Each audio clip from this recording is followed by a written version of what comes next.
जय हिंद दोस्तों, मैं रणबीर सिंह स्वागत करता हूं एक बार फिर से आप सभी का आपके परिवार वाणी फॉर एग्जाम में। तो दोस्तों आज हम लोग बात करने वाले हैं जीएस प्रैक्टिस सेट जो आगामी परीक्षाओं के लिए महत्वपूर्ण रहने वाला है। लेखपाल, पुलिस, रेलवे भर्ती, पीसीएस, एसएससी, बैंक और यूपीएससी से भी संबंधित UPP, UPSI, Bihar police, Delhi police सभी के लिए महत्वपूर्ण है कुल मिला के। तो ये सेट नंबर 3 है और वीडियो शुरू करते हैं उससे पहले आपसे रिक्वेस्ट है, हम्बल रिक्वेस्ट है, यदि आप चैनल पर नए हैं तो प्लीज़ चैनल को सब्सक्राइब कर लीजिए और साथ ही साथ नोटिफिकेशन बेल को ऑन कर लीजिए जिससे आपको मिल सकेगा नोटिफिकेशन सबसे पहले। दोस्तों के साथ ज़्यादा शेयर करना बिल्कुल ना भूलें और लाइक करिए वीडियो को। चलिए शुरू करते हैं। ये प्रश्न था पिछले सेट का, उसको मतलब बताना था आपको कमेंट बॉक्स में, तो मैं इसमें बता रहा हूँ। इसका वातावरण में प्रदूषकों की सांद्रता को मापा जाता है तो पार्ट पर बिलियन, पार्ट पर मिलियन, पार्ट पर ट्रिलियन, किलो पर ट्रिलियन। तो इसका जो करेक्ट आंसर हो जाएगा पार्ट पर मिलियन, यानी कि उसे हम कहते हैं पीपीएम, है ना, पार्ट पर बिलियन। तो ये याद रखेंगे आप लोग। अच्छा, एक चीज़ और इसमें है, एक चीज़ और याद रखिएगा, ये बीमा हीन यानी कि इसमें बीमा नहीं होती है, ऐसे नहीं बीमाएँ होती हैं तो बीमा, इसमें बीमा नहीं होती यानी बीमाहीन ये मात्रक हो जाएगा। ठीक है, जैसे होता किलो मीटर प्रति घंटा, है ना, तो वो बीमाएँ उसमें होती हैं, इसमें बीमा नहीं है। तो ये भी क्वेश्चन शायद कभी डीप में पूछ ले। नेक्स्ट, निम्नलिखित में से कौन संवैधानिक संस्था नहीं है? तो इसमें जो कर्मचारी चयन आयोग ये हो जाएगा संवैधानिक संस्था नहीं है। क्यों नहीं है मैं बता रहा हूँ।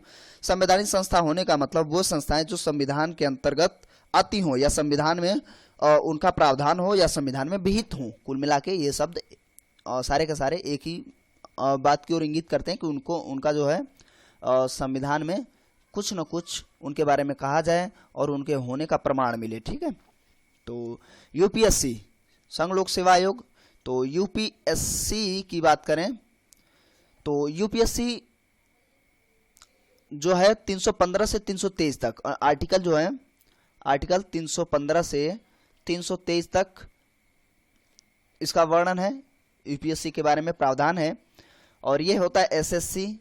ठीक है, तो इस यही आंसर है क्योंकि ये संवैधानिक नहीं है। चुनाव आयोग भी संवैधानिक है क्योंकि इसका जो है आर्टिकल यानी कि अनुच्छेद 324 में इसका प्रावधान है, याद रखिएगा।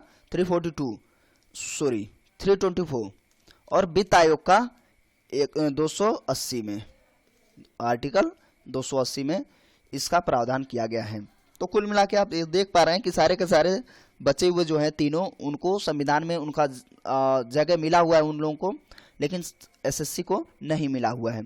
और ये काफ़ी बड़ी भर्तियां निकालती है ना, जो भारत सरकार और अधीनस्थ जो कार्यालय होते हैं उनके विभिन्न मंत्रालयों और विभागों से विभिन्न पदों की भर्तियां ये निकालती हैं, जिसे हम एसएससी के नाम से जानते हैं, है ना।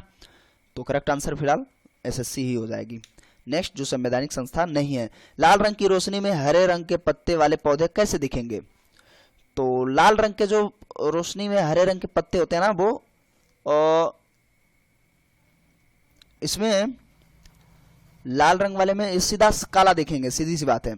लाल रंग की रोशनी में हरे रंग जो है, आप कभी लाल में हरा मिलाइएगा, आप खुद ही पता चल जाएगा कैसा है। ठीक है, तो काला हो जाएगा। कभी आप डीजे वगैरह चलता है पार्टी वार्टी में, तो वहाँ पे अगर कुछ ऐसे कपड़े पहन के जाते हैं तो कलर पता ही नहीं चलता है, काला हो जाता है, कोई अलग रंग का दिखने लगता है। तो आमतौर पे रंग बिरंगे कपड़े क्या है, बदल जाते हैं। फिलहाल इसका काला हो जाएगा, तो करेक्ट आंसर दूसरा है। तटीय मैदानों और उत्तर भारतीय मैदान में उत्कृष्ट मिट्टी के प्रकार हैं।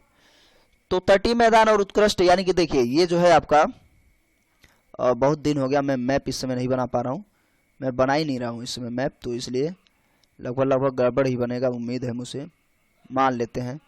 लेकिन इतना गड़बड़ बनेगा ये भी उम्मीद नहीं था, क्योंकि पहले मैं बहुत बनाता था मैप और बहुत बढ़िया बनता था। बनाने से क्या फ़ायदा जब हमें वो भाग ही नहीं मिला। चलिए ये जो है ऐसे समझ लीजिए,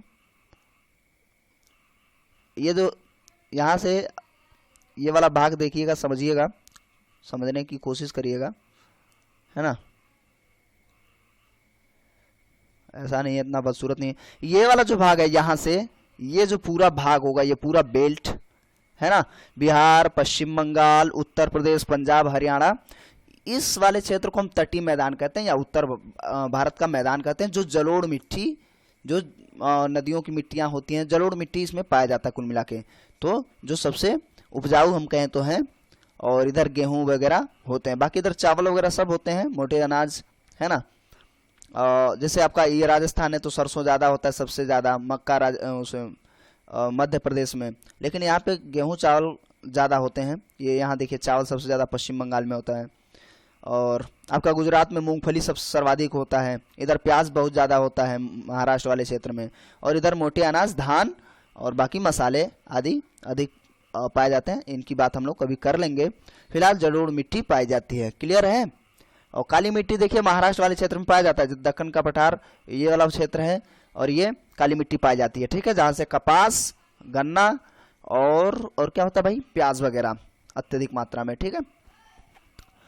हाँ, तो हम लोग का आंसर हो गया चौथा। नेक्स्ट चलते हैं, प्रति व्यक्ति आय मापने के लिए निम्न में से किस फार्मूले का इस्तेमाल किया जाता है। तो सरकार का कुल राजस्व बटे कुल जनसंख्या। तो कुल राजस्व की बात कर रहा है फिलहाल, हमें आंसर बताना है। परिवार की कुल आय, कुल जनसंख्या, कोई मतलब ही नहीं बनता है। राष्ट्रीय आय बटे कुल जनसंख्या, यही करेक्ट आंसर है। कुल मिला के बात यह है, कुल राष्ट्रीय आय कितनी है और बटे उसकी जनसंख्या, यानी उस राष्ट्र की जनसंख्या कितनी है, वो हम निकाल लेते हैं जीडीपी, प्रति व्यक्ति आय, ठीक है। ये तो आम बात थी। चलिए नेक्स्ट, भारत में अंग्रेजों के लिए फ्रांसीसी चुनौती निम्नलिखित में से किस युद्ध के बाद समाप्त हो गई। भारत में देखिए अंग्रेजों के लिए फ्रांसीसी कब से उनको परेशान करना बंद कर दिए, या कब फ्रांसीसी उनके रास्ते का रोड़ा बनना बंद कर दिए, ये पूछ रहा है ना। तो अब यहाँ पे देखिए इसका जो आंसर होगा, एक मिनट जरा इसको सही कर लूं। देखिए युद्ध जब हुआ फ्रेंच वाले जो 1760 में, कुल मिलाकर पहले मैं आंसर बता दे रहा हूं। इसका जो आंसर हो जाएगा वांडीवास के युद्ध में, ठीक है। तो भारत में ब्रिटिशों के लिए और फ्रेंच चुनौती जो है 1760 में वांडीवास की लड़ाई के नियंत्रण में ब्रिटिश सेना ने उस समय 1760 में वांडीवास की लड़ाई फ्रांसीसियों को हराया, यानी अंग्रेज जीत जाते हैं। वांडीवास के युद्ध में फ्रेंच लोग हार जाते हैं बुरी तरीके से, है ना। और उसी के तहत पांडिचेरी पे कब्जा कर लिया इन लोगों ने, अंग्रेजों ने, ठीक है। पांडिचेरी पे कब्जा कर लिया और फिर वहीं से मामला शुरू हो जाता है कि तब से जो फ्रांसीसी थे वो इनको परेशान नहीं करते थे अंग्रेजों को। तो ये याद रखेंगे 1760 में वांडीवास, ठीक है। बाकी ये प्लासी वगैरह, बक्सर, प्लासी, तो इन युद्धों से तो भारत में अंग्रेजों का प्रभुत्व स्थापित हो गया था कुल मिला के, ठीक है। तो चलिए नेक्स्ट देखते हैं हम लोग। ये देखिए थोड़ा सा इसको इधर टाइप करना चाहिए था। पीवीसी किसके बहुलकीकरण के बाद गठित होता है। तो पीवीसी किसके बहुलकीकरण, अब ये देखिए साइंस का ये थोड़ा सा पोर्शन है, तो पीवीसी जो हो जाएगा, इसका जो फिलहाल करेक्ट आंसर हो जाएगा वो विनाइल क्लोराइड। याद रख लीजिए, थोड़ा सा इसको समझाने में मामला थोड़ा सा जटिल होने लगेगा क्योंकि साइंस का मामला है ना। चूंकि इसमें देखिए पीवीसी के जो बहुलक होता है तो लगभग 80% उत्पादन जो होता है निलंबन या बहुलीकरण में शामिल होता है, और इसमें इमल्सन या बहुलीकरण लगभग 12% होता है। तो ये प्रोसेस होता है, तो उसमें विनाइल क्लोराइड इसका जो है फिलहाल करेक्ट आंसर हो जाएगा। अच्छा नेक्स्ट चलते हैं हम लोग। भारत के आधार पर निम्नलिखित में से किस राज्य का गठन हुआ। भाषा के आधार पर, निम्नलिखित में से किस राज्य का गठन हुआ। तो आप जानते हैं भाषाई आधार पर आंध्र प्रदेश का सबसे पहला गठन आंध्र प्रदेश का ही होता है ना। और जो तेलुगु भाषा या तेलुगु जो बोलने वाले थे, तेलुगु भाषा, वो लंबे समय से इस चीज़ की मांग कर रहे थे। तो ये 1953 में ये पारित हो जाता है। इसमें एक आदमी थे, एक महोदय थे, इनका नाम था श्री रामल्लू पोट्टी या पोट्टी श्री रामल्लू, है ना, जो पूरा 56 दिन तक उन्होंने, कहने का मतलब, धरना दिया भूखे प्यासे, है ना, और अंततः उनकी मृत्यु हो जाती है। श्री रामल्लू पोट्टी, है ना, इनका नाम है पोट्टी श्री रामल्लू, ठीक है। तो उनकी मृत्यु हो जाती, तभी से आंध्र प्रदेश का गठन होता है 1953 में, जो सबसे पहला मामला था।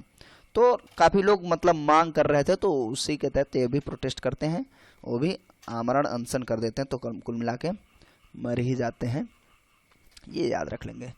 चलिए नेक्स्ट, अपचयन रेडॉक्सिन अभिक्रिया में क्या होता है। अब देखिए अपचयन रेडॉक्सिन अभिक्रिया में इसमें क्या होता है, सीधा सा हाइड्रोजन की वृद्धि होने लगती है। अपचयन में हाइड्रोजन की वृद्धि होने लगती है। अपचय होना, उपचय, देखिए अपचय, उपचय, उपापचय, ये वाला जो कुछ मामला है, तो इसमें देखिए ऑक्सीजन जो है स्थानांतरण होने लगती है ना। तो स्थानांतरण जब ऑक्सीजन का होता है तो इंक्रीज होने लगता है, यानी कि हाइड्रोजन की वृद्धि होने लगती है, ठीक है। बाकी एग्जाम्पल से फिलहाल नहीं समझेंगे, यहाँ पे आगे चलते हैं। और सिनेगॉग निम्नलिखित में से किसका पूजा स्थल है। ये थोड़ा सा देखिए कितना बढ़िया क्वेश्चन है, और इसे याद रखिए, किसी भी एग्जाम में आएगा, यूपीएससी हो, पीसीएस हो, यानी बड़े से छोटे एग्जाम के लिए पूरा महत्वपूर्ण रहने वाला है, ठीक है। तो ये याद रखेंगे आप लोग, यहूदियों का धर्मावलंबियों का, यानी कि यहूदियों का सिनेगॉग एक पूजा स्थल होता है, ठीक है।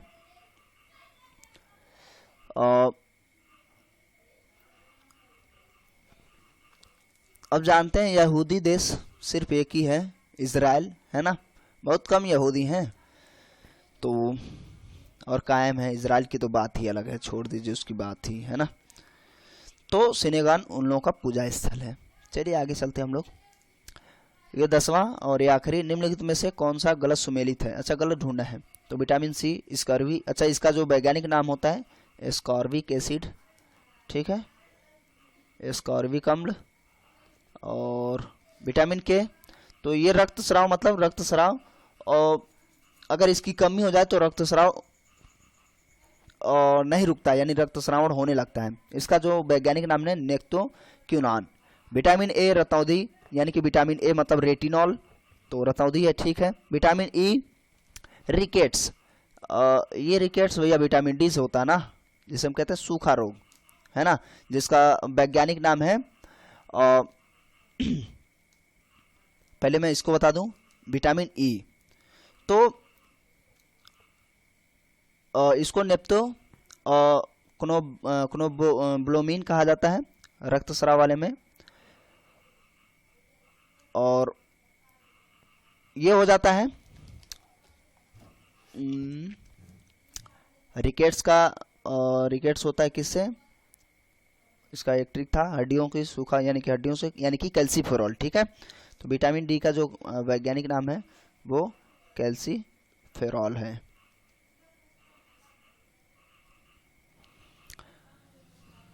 और विटामिन ए का जो हो जाएगा रेटिनॉल, अच्छा ये तो बता चुका हूँ ना, रेटिनॉल, नेप्टोक्यूनॉन।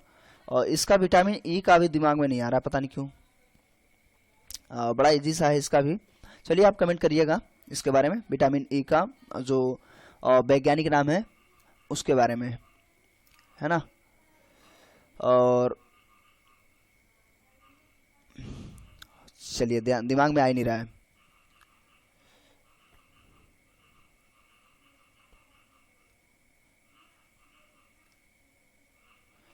इसका होता है साइटोक्लोबोमीन, ठीक है, कुछ नाम प्रोनाउंसिएशन में गड़बड़ी हो रही। साइटोक्लोबिन, हम इसको साइटोकिनान नहीं कहते थे, नेप्टोकिनान ये हो जाएगा के, और ये हो जाता है साइटोक्लोबिन, ठीक है। इससे क्या होता है, जनन क्षमता की कमी होने लगती है, इससे रक्त का थक्का नहीं जमता है इसमें, यानी कि हम कहें तो जनन क्षमता में, या हम कहें तो बाजपन इसकी कमी से होने लगता है, ठीक है। और फिलहाल आप करेक्ट कर सकते हैं, कोई दिक्कत नहीं है।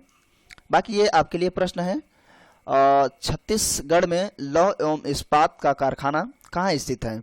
तो ये बिल्कुल एग्जैक्ट जगह बताना है। ऑप्शन 1 बर्नरपुर, ऑप्शन 2 सलेम, और ऑप्शन 3 भिलाई, और ऑप्शन 4 बोकारो। ठीक है, तो इसमें से कौन सा आंसर होगा? बहुत इजी है, आमतौर पे आप लोग जानते भी हैं, है ना, लगभग सभी लोग। तो इसका कमेंट बॉक्स में जवाब दीजिएगा। तो कैसा लगा वीडियो कमेंट करके ज़रूर बताएंगे, और वीडियो अंत तक देखने के लिए आपका बहुत बहुत धन्यवाद। उम्मीद करता हूँ आपने चैनल को सब्सक्राइब कर लिया होगा, और वीडियो आपको थोड़ा सा भी हेल्पफुल लगा हो तो प्लीज़ लाइक कर दीजिए, और चैनल को सब्सक्राइब कर ही लिए होंगे, दोस्तों के साथ ज़्यादा से शेयर कर दीजिए। चलिए मिलते हैं अगले वीडियो में, तब तक के लिए नमस्कार, जय हिंद, जय भारत।